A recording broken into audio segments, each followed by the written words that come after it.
Not a single day passes for me without witnessing tears of joy and love around me. Every day, somebody will be shedding tears of love and joy. I don't think there's a better way to live in this world And all of us should strive to create our own circles of joyfulness and pleasantness around us. Because if you're not joyful by your own nature, if you're always going around with the fear of suffering, as long as fear of suffering is there within you, you will never walk your life with full stride. It'll always be half a step. Most human beings have crippled themselves simply because of fear of suffering. What will happen to me is always the question. Whatever happens, this is how I will be. If this assurance comes to you, only now you will want to scale the peaks of life and see, what about it? If it happens, makes no difference to you. If it doesn't happen, makes no difference to you. That's when you would like to really explore every dimension of life. So first and foremost thing is this, that your way of being is not determined by what's around you.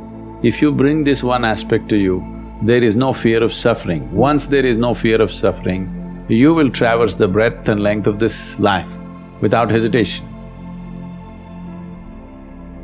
When it comes to what you want to do, you must think clearly, it's very important. Thinking clearly means, the question is not about what will get me this, what will get me that.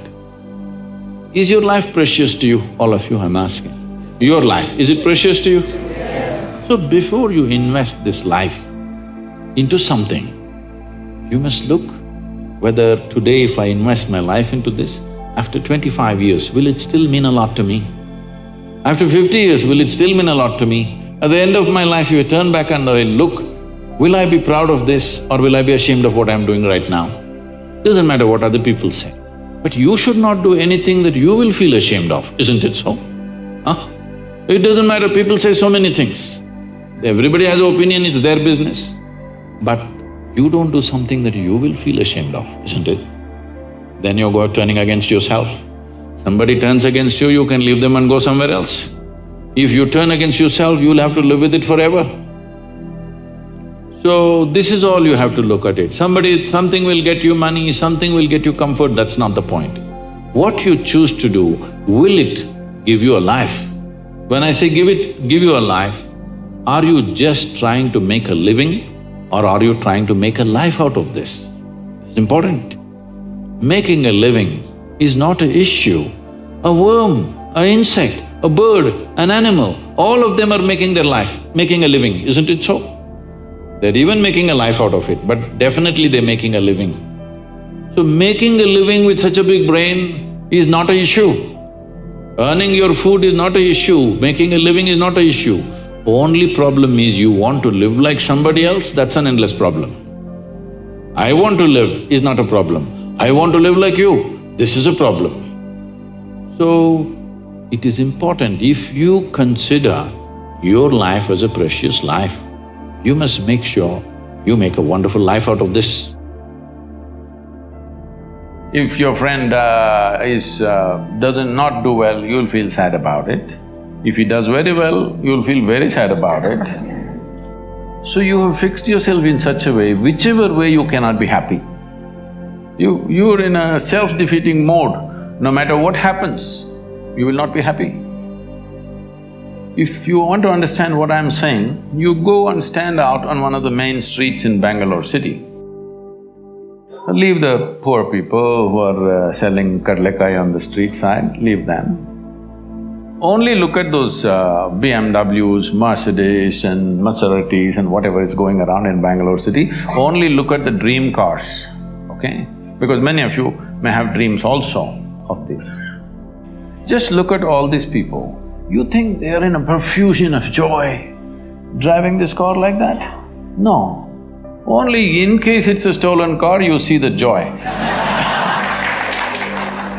Otherwise, no.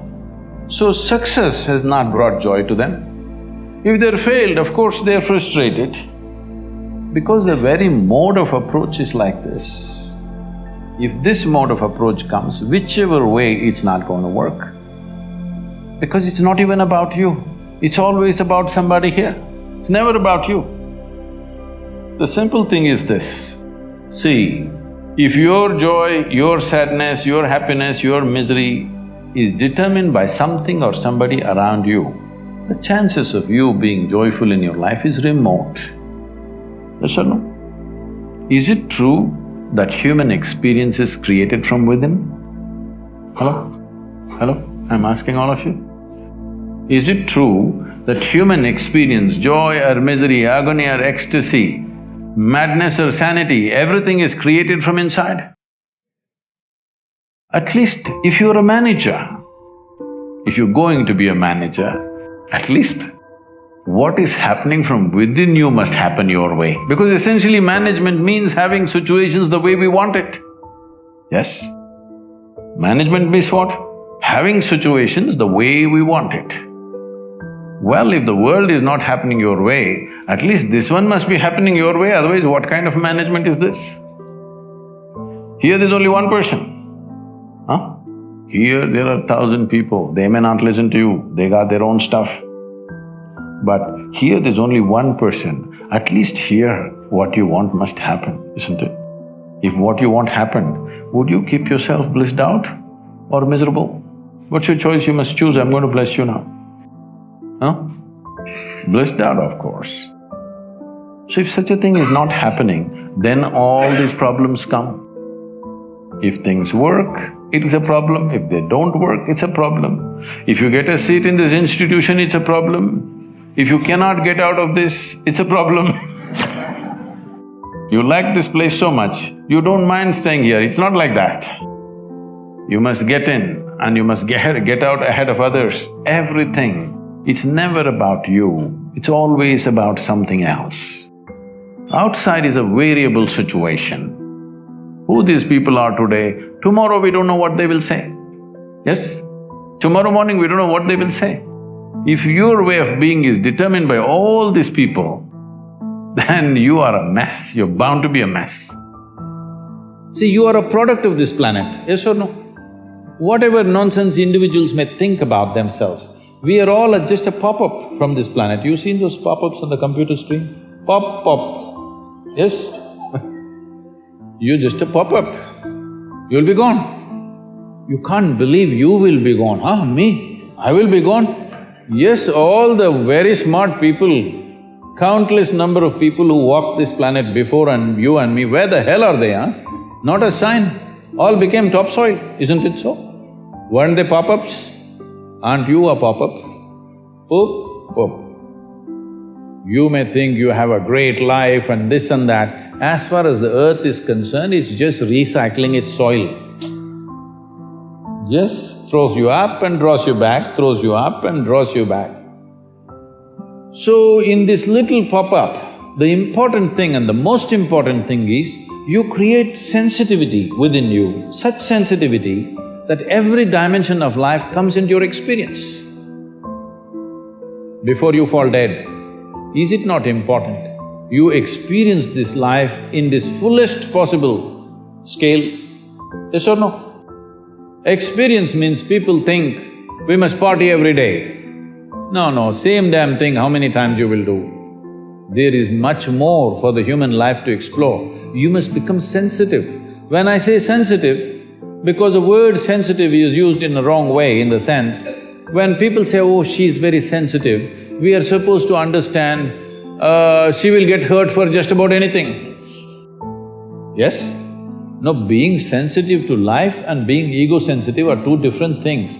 Being sensitive to life means if you walk into this hall, you experience everything that's here, you don't miss a thing. If you walk outside, you don't miss a thing. Every dimension of life should come into your experience. You talked one time, I thought this was so interesting, about how every time you get a belief, it's like a conclusion, and every conclusion is a death unto itself, and it's like shutting a door on something. Yes, otherwise, see, you just see, you look at your own picture when you were 5 years of age, it's like this. Slowly it's becoming like this. What is it? You're dying in installments. The more conclusions you make, the less alive you become. This is all that's happened to people. They call this knowledge. This is not knowledge. This is just conclusions that you're drawing about everything. See, with all this scientific exploration, the fact is that even today, we do not know one single atom in its entirety. We know how to use them. We know how to use everything on this planet, but we don't know a damn thing about anything. Over 90% or 99% of an atom is empty. We don't know what that emptiness contains. Over 99% of the cosmos is empty. We don't know what that is. So, this is like I give you a 1,000,000-piece jigsaw. But you found, in your hands, you have only 3 of them. With these 3, you make a picture and you're euphoric that you made a picture. Well, I'm sorry, there are 1,000,000 pieces to this. Has anybody gathered all the pieces? No. Then don't make a picture.